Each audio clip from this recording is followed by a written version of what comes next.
The hidden cost of hiring the wrong real estate agent, and it's not commission. It's not what you think. The first strategy that when you list a house is pricing.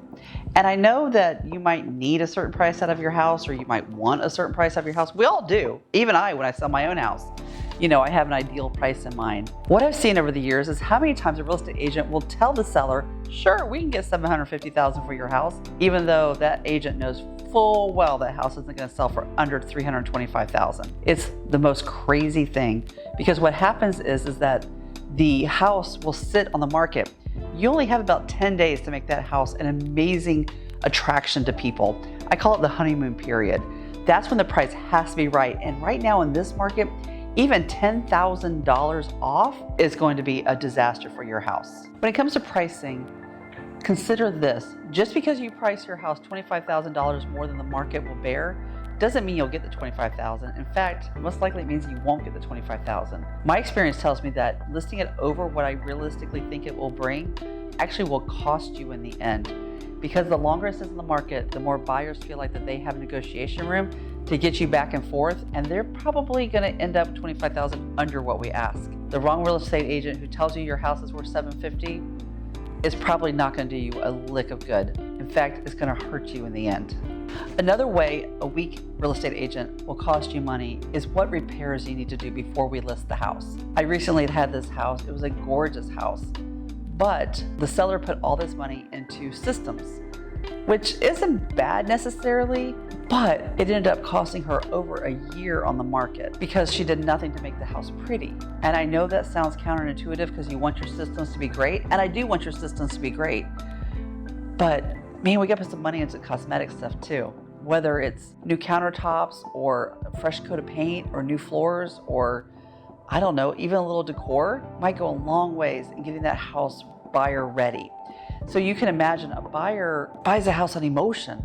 They don't buy a house because it's logical. We don't have a whole bunch of Mr. Spocks running around, although in Titusville we have more Mr. Spocks than other places for sure, all our engineers. But the truth is, it's the emotions that buy a house. And a house that has high emotion to it, high decor, especially at Christmas time, usually sells much faster than any other house on the market. It just goes without saying. Another thing a strong agent's going to do for you is market that property particularly well. And the way they do that, it depends.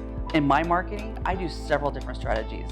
I always make sure I have high-end literature at the house for you. I make sure I do some feature cards to tell the prospective buyer about the house.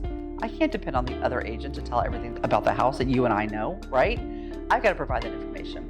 I also make sure that we do lots and lots and lots of meta ads. If you don't know what a meta ad is, that's when you go on any type of social. So whether it's Google or Facebook or Instagram, whatever the social media platform is, Meta usually runs almost all of those. And we do a lot of ads.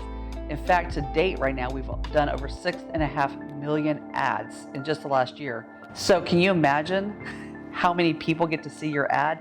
And the coolest thing about the platform that I use is that I can see if people from Connecticut or people from California are looking at your particular house, and then I can redirect our money all to that area of the country. It is the coolest thing in the entire world, and it works, and it gets your house sold.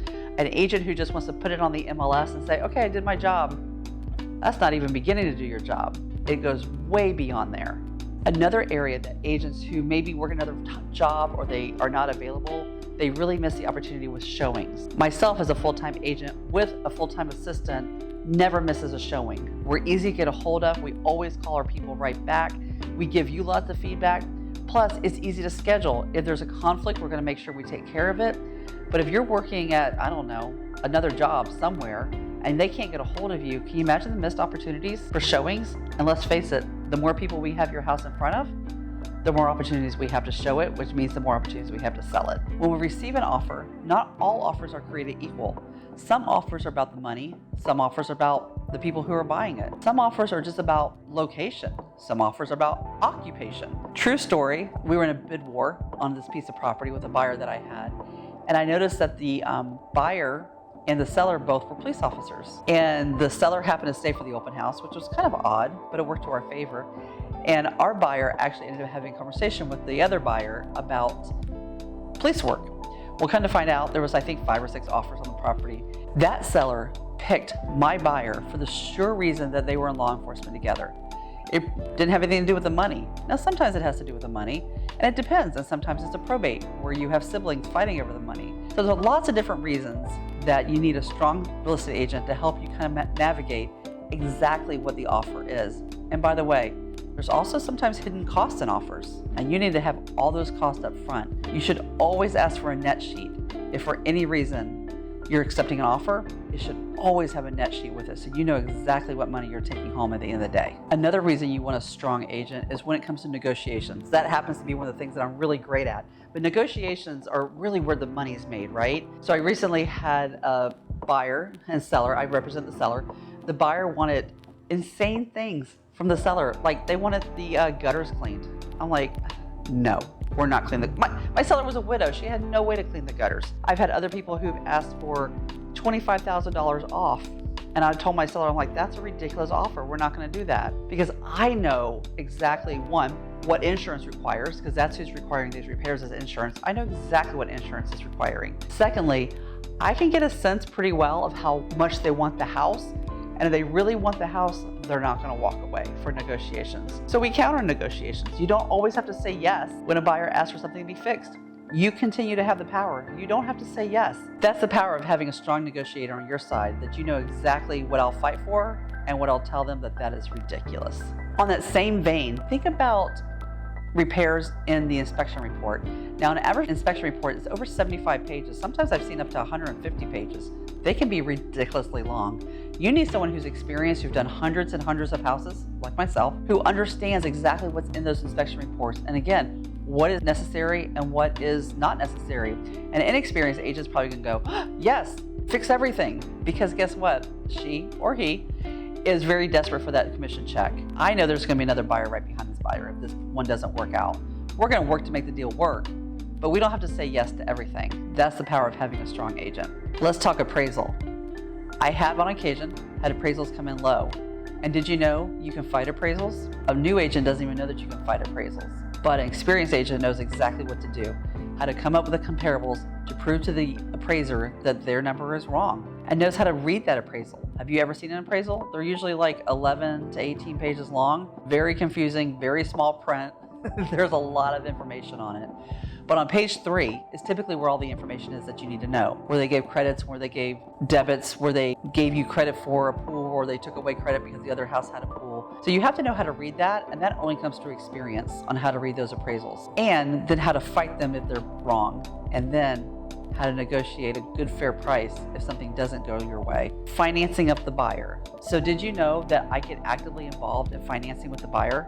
I'm talking to the mortgage lender, their mortgage lender, all the time to make sure we're hitting those deadlines, because a contract is all based on deadlines, right? It's full of dates, and if you don't fulfill those dates, a judge, if we end up in court, knock on wood, but if we do end up in court, the judge is going to look at those dates and say, this is the date, did you fill this, did you fill this, did you fill this? I know how important it is to keep you on track on these dates and keep the buyer on track on these dates to make sure we fulfill the contract to the letter of the contract. That 13 pages is our do or die. It's what we have to abide by. So we want to make sure that that's legal, it's right, and I work very hard with the lender to make sure that happens. A less experienced agent, I would tell you they probably never even contact the lender, but I want to know what's happening with that loan. I want to make sure we're headed to closing. I want to make sure your timeline isn't screwed up because of something the lender is doing. Now everything is done. All the deadlines are met. We're finally at the finish line. It's closing day. Do you know what your house has to look like on closing day? Maybe not. It has to be broom swept. It doesn't mean it has to be deep cleaned, but it needs to be broom swept. It needs to be empty. You have to take all your furniture out unless you've negotiated otherwise. And then we get to the closing table. I've been asked before, have I ever had a deal fall apart at the closing table? I have. It was really bad. It was really bad. But that doesn't happen often. And that was when I was a brand new agent and I didn't know the right questions to ask. Now I ask the questions.